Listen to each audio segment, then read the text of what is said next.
My name is Alicia Welch. I work as the condor crew leader here for the Pinnacles National Park Condor Recovery Program.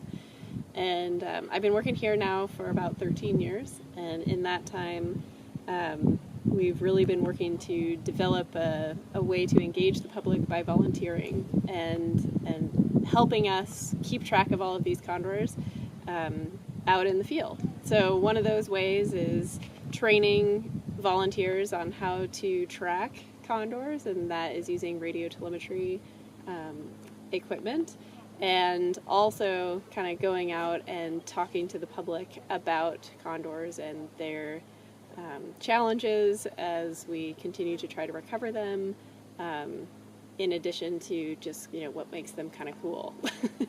So we've been working to engage volunteers now for about 7 years, I think, and we have a great core group of folks that keep coming out. We ask them to make kind of a long-term commitment to volunteering, so a couple days every month for up to 9 or 10 months, if not longer.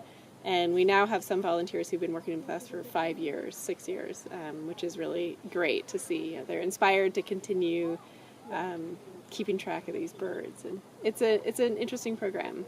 And then what's great is that as volunteers kind of get involved, they start to realize ways that they can help in additional ways. And so going out into their local communities and staffing tables that are at like an International Migratory Bird Day event or something like that, some other avian tabling or whatever, like lots of different things that they can do. So it's been kind of neat to see how, as you engage more folks as volunteers, that they take that into other aspects of their life.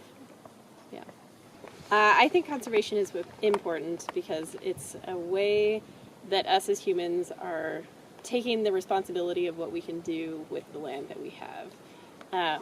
That we have the capability of destruction, but also the capability of saving places.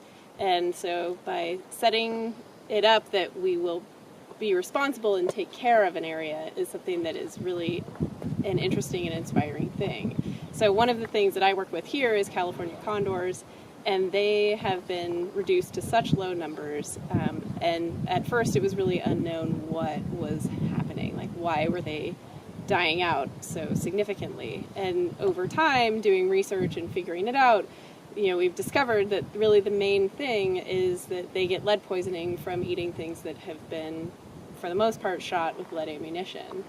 So we then have the responsibility at that point of, do we try to save them or do we just let them die?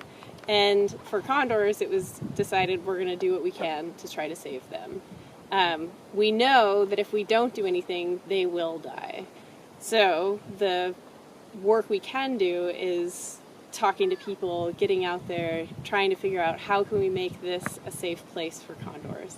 And what's really inspiring is to see that over time you do start to see condors doing better, and that it's not completely hopeless. And so that, I think, is a great thing and shows how conservation really does matter, because you can keep these iconic species on the land and we can figure out a way that we can all kind of live together.